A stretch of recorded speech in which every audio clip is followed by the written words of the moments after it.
Hi, I'm Patty.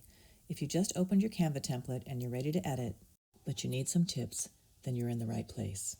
And when you're ready, I have a follow-up video that'll help you with the printing part. The first thing you should know is what view you're in. I've got these little thumbnails at the bottom here, and that's the view I prefer. If you go down to this little pages area, you can see you may have started out in this view here, where you kind of scroll through the pages. I personally prefer to be in the thumbnail view when I'm working. The other thing to note is that you can zoom in and out using this method here. The other way you can scale if you're on a Mac on a trackpad is you use your two fingers to pinch in and out. So let's jump into the text.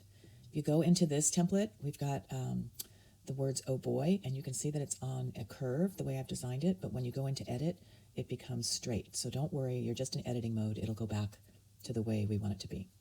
So let's say I want to change the name "oh boy" to "oh baby." So if I click outside the page, I can see what it's going to look like. And it looks pretty good, but I think I'm going to adjust it. You can see the purple curve shows that I've done this on a curve. And this thin black line, which does not print, is a guide for you to keep all of your graphics and type within. So let's say we want to say something like, "oh baby, baby." Well, that's obviously not going to fit. So how do we make it fit? Double click to get one word or triple click to get all your words, and then go up to the top and you can change the point size.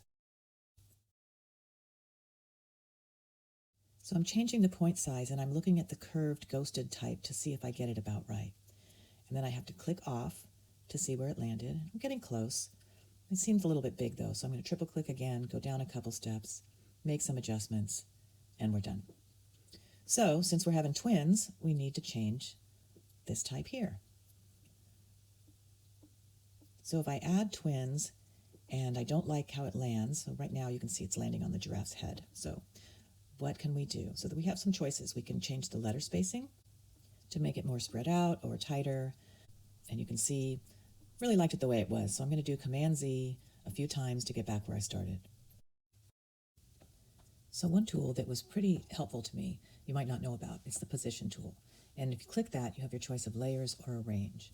And I'm under the layers part of it, where you can see when I highlight, it highlights in my document.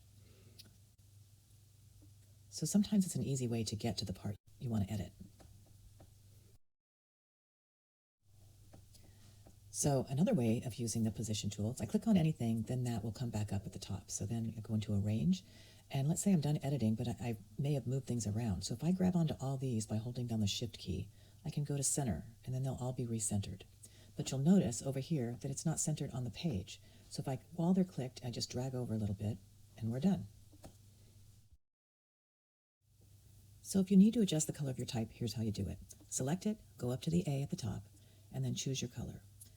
And you can choose whatever color you have.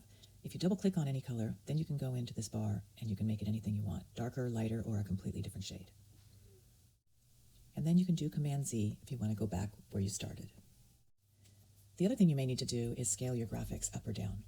So to do this, you need to grab a corner where you've got the little white circle there and just pull it in and out, and it will scale for you. In some templates, you'll have more than one item you can scale, and in some, you may only have one. One thing you don't want to do is grab this middle bar here, because you may end up cropping off some of the graphics.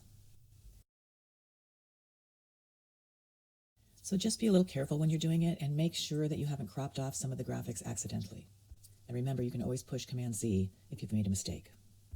So if we look at the back side of this template, for example, you can see it's just got a cute pattern, but you do have options if you need to put more information. If you go into Elements and you type in, say, rounded rectangle, and I click on the rounded rectangle, it brings up a color for me that yours will be different. Doesn't matter because we're going to change it anyway.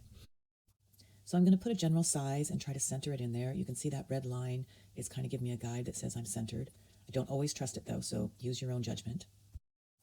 So I'm going to go into the color palette by clicking the circle, change it to white, and I'm going to give it a rule, and you can change the thickness either by sliding it or just typing it in. So to add text, go to the T on the left side and click on whatever you have available to get some type in there. I've just clicked on subheading, but yours will look different. And then you can type in whatever you want. I click off and then back on so I can center it wherever I want. So then you can adjust what font you're using by going into the top bar, and then you'll have a whole sidebar of choices. Don't choose anything with a crown. I don't think you can access it unless you have the Pro account.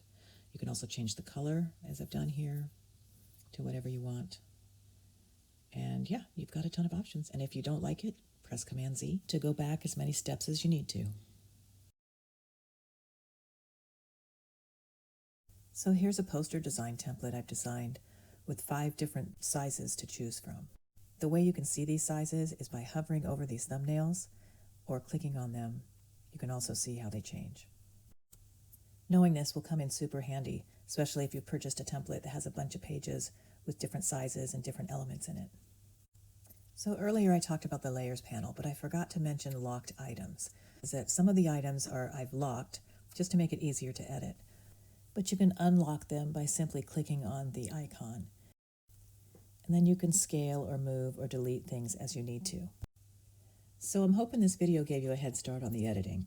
If you need help with the printing part, check out my video on that. And if you've got a second to leave an honest review on my Etsy shop, it sure would be helpful. Thanks a lot.